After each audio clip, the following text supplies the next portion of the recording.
Something dark and scary.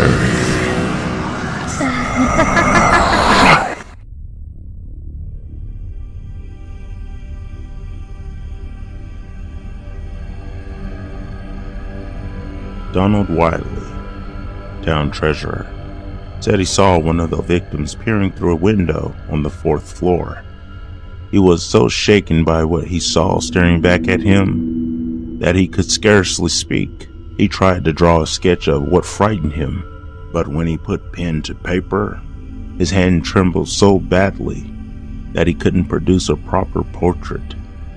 Eventually, he expressed his horror with 2 words: "Gone black." It started 6 days ago in a hospital south of Springfield, Illinois. No one knows how it started. No one knows why. Some say it's the result of mutated germs. More paranoid minds blames it on experimental treatments gone wrong. Whatever the cause, it went undocumented at first. For 4 days, no one knew it was as detrimental as it was. The host, the infected and diseased, crawled from room to room on the intensive care floor, changing, converting, infecting, tainting, diseasing, poisoning, all the above. The unconscious and unresponsive patients, the ones in medically induced comas and on respirators. The doctors couldn't help but to notice some of the changes in the comatose patients, but since the ill were unable to walk or talk, the docs didn't know how bad things really were. They didn't realize the horror taking place right under their noses until the 5th day, when the patients on the 3rd floor, the ones who never had any problems walking or talking, started to crawl. Local authorities surrounded the hospital after that, sparking rumors that the feds would move in next to burn the place to the ground in order to keep the unknown from spreading.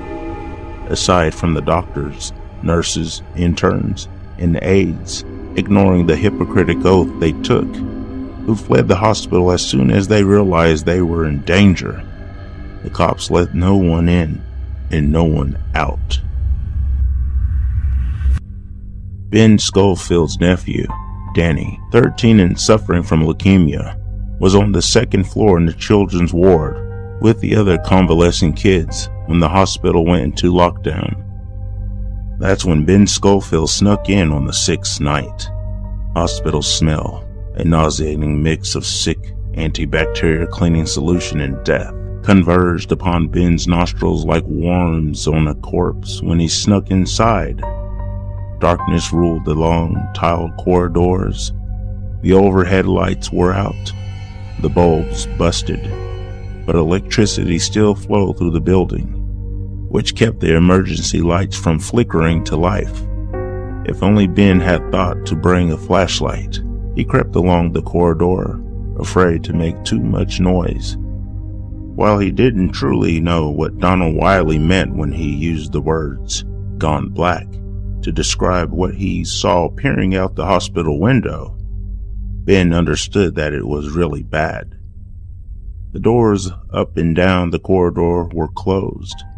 Ben sensed no sign of life. He had been to the hospital many times to visit his nephew, but with the pitch-black passageways and the upscene of the hospital personnel milling about, the wards seemed so much massive, so much more confusing, so much more ominous. Ben ducked beneath the dark windows as he navigated his way through the hospital so as not to be spotted by the authorities outside. The silence up and down the empty corridors bothered him most of all, because silence meant one of 2 things to him: fear or death. Either those still trapped inside were too scared to make noise, or they weren't capable of making noise. Either way, the thought caused every hair on Ben's body to prickle, and it made his bladder beg for relief. The red ring around the elevator button on the wall at the end of the hall seemed brighter to Ben in the darkness. Attracted to the light, he lurched toward it, with his index finger outstretched. He stopped himself from pushing the button. Just the tip of his finger grazed the cold metal.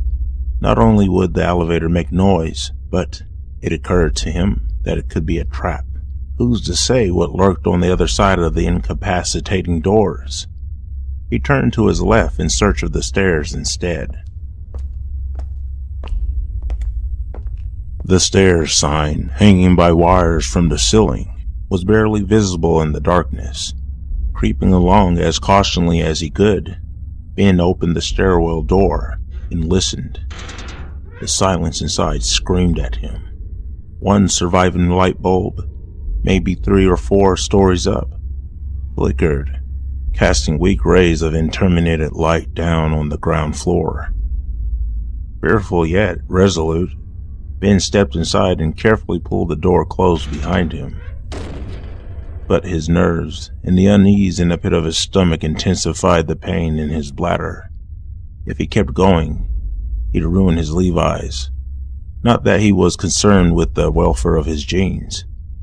Deciding to keep dry, however, he used the corner of the stairwell as a bathroom, hoping the entire time that whatever was crawling around in the darkness wouldn't catch him with his hose in his hand. With the aching alleviated, Ben crept up the first flight of stairs to the doorless landing. He increased his pace to 2 steps at a time when he heard something like a sandbag thudding against the stairs overhead. He reached the 2nd story landing just as the source of the thudding came into view. It slumped down the flight of stairs connecting to the 2nd and 3rd floors, and suddenly Ben knew exactly what Donald Wiley meant when he uttered the words, "Gone black." "Holy mother!" Ben gasped. The thing, the former human, didn't make a sound, although its mouth hung open in a gaping scowl. Ben fell back against the 2nd floor door, with his right hand groping for the handle behind him. The thing, one of the unfortunate patients from the 3rd floor by the looks of it. It wore a blue hospital gown, along with the intravenous catheter, complete with the tube and fluid bag trailing it on the stairs, still taped to its arm, came closer. Its eyes were wide, although no eyeballs looked back at Ben. The sockets were empty, nothing more than enormous black pits. Its mouth, a toothless, tongueless, ebony orifice, opened wider. Oddly enough, Ben found himself gawking in wide-eyed horror at how the creature didn't crawl as much as it dragged itself along with its deformed, elongated arms, easily equaling the entire length of its shriveled body and abnormally long, bony fingers. "He's gone black," Ben thought to himself about the pitiful patient. "The poor sap's gone black." Ben's fingers found the door handle behind him. At the same instant that the man-morphed monster raised one of its outlandish limbs, Ben wrenched the door open, just enough, and just in time, to escape the monster's grasp. He held the door closed behind him, sweat seeping down his forehead and face, without thinking about what kind of hell he might have just stepped into on the 2nd floor. He waited, holding the handle in a white-knuckle grip, expecting to feel the monster tugging on the other end, but the force he expected never came. After minutes that felt like endless hours, Ben let go of the handle and headed for the children's ward. He stomped his sneakers against the tiled floor in an all-out run, no longer caring how much noise he made. He'd been spotted, and that's all that mattered. He had to find Danny, and they had to get away, assuming Danny hadn't already been found. In the darkness, Ben saw the glare of a children's ward window plastered with colorful drawings and paper cutouts. He recognized the black and red flying V guitar Danny had constructed before his 13th birthday. It gave him chills to think that the hands that created that small piece of art might now be freakishly long. Ben slid to a stop at the end of the hall and tugged on the door there, but the door wouldn't budge. "Son of a..." Ben hollered. He cupped his hands against the window to look inside. Just like the rest of the hospital, the children's ward was dark, except for a few machines that disturbed the blackness with their blinking lights. The sight made Ben sick to his stomach. After all that these children had suffered through, pain that would have had even the most dedicated masochist begging for death, they were left alone by the very people responsible for making them well again. Who were the real monsters? The doctors who had bailed on their patients, or the patients who had transformed into something that no one had a name for? Ben spat the bitter taste of bile from his mouth and reeled around in search of something that would shatter the glass. A wheelchair folded against the wall by the nearest nurse's station would do the trick. As he reached to grab it, his eyes landed on something else that took his breath away. A woman with normal features. "Hey!"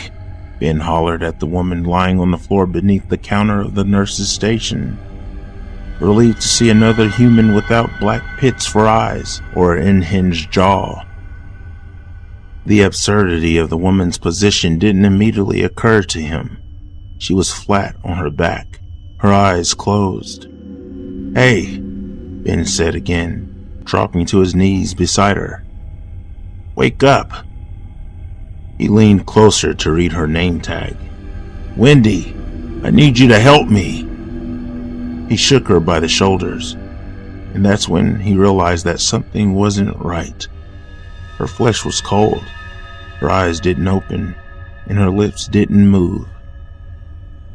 "Oh no," Ben grumbled. He felt for a pulse in her neck, though he knew he wouldn't find one. Despite the absence of blood on her body, Wendy was dead. It didn't make sense to Ben at first. How could she just be dead when all the rest were changing into something so sickening?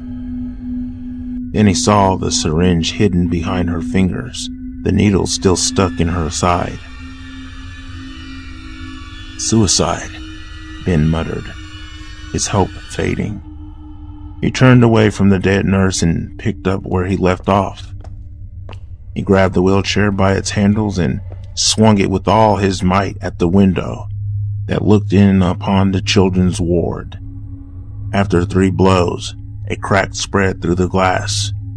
Just as Ben was about to hit it with another good whack, something moved beyond the window, stopping him stock still. He waited. When minutes passed and nothing else happened, he cupped his hands against the fractured glass and peered inside. "Danny?" he shrieked. But he didn't see Danny. He saw something much more terrifying than what he'd seen in the stairwell. Attracted by the noise, children of all ages, toddlers to teenagers, all dressed in tiny gowns and terry robes, dragged themselves out into the open. They were all silent. They all were all hideous. They had all gone black. Ben dropped the wheelchair. His knees almost buckled. "Danny?" he cried again, his voice cracking this time, tears forming in the corners of his eyes. "What the hell has happened here?" He slid against the wall to the floor, where he clutched his knees to his chest and let his head fall limp on his neck. "I'm so sorry, Dan," he sobbed. The loss of his nephew, a child that had been to hell and back in hell again, a child that deserved so much better than pain and misery and a face full of gaping black holes, tore Ben's heart in half. It rendered him nearly immobile. Somewhere Not too far down the corridor, the squeak of door hinges sounded, sending an ear-splitting screech through the stifling silence. Although he heard the noise, Ben didn't lift his head. If the monsters were coming for him, then he didn't want to see. Instead of prodigious palms slapping against the floor, however, another noise met his ears. "Ben?" the voice said, and Ben knew who it belonged to. "Danny?" he shrieked. "Ben?" Danny shouted. With only 9 years separating the two, they were more like brothers. Danny never called Ben uncle. Ben pulled himself to his feet and threw himself at the frail boy. "They've all mutated into monsters," Danny uttered, his voice a mixture of shock and despair. "You're the only one left?" Ben asked. "They all killed themselves," Danny said. "They wanted me to do it too." He put his hand in the pocket of his robe and withdrew a fully loaded syringe. "What's inside?" "I don't know." Ben tore the syringe from Danny's hand and hurled it down the hall. "Thank God you didn't use it. I'm going to get you out of here." Danny swallowed hard. "There's no way out," he said. "I got in, didn't I?" "But how? They won't let anyone out. They want us to die here." "There are guards at every one of the doors," Ben agreed. "But there's no one by the loading docks. At least, there wasn't," he said, flashing an uneasy smile to reassure the boy, although he couldn't reassure himself. "Come on, let's get out of here." Ben grabbed Danny's atrophied upper arm, being careful not to squeeze too hard, and pulled him back towards the stairs. "They're everywhere," Danny whispered. His wide eyes, set over sunken cheeks, roamed the halls for the horrors he had lived with during the past 2 days. "They won't get us," Ben said, even though he didn't completely believe that himself. He put one finger to his lips, indicating that he needed Danny to be quiet. When they reached the end of the hall, and he was once again faced with choosing the elevator or the stairs, still worried about confining himself inside a vertically inescapable box, Ben tiptoed to the stairwell and pressed his ear against the door. Why the hell were these things so quiet? Ben waited for Danny to stand back before opening the door. Opening it was like opening Pandora's box, just a crack.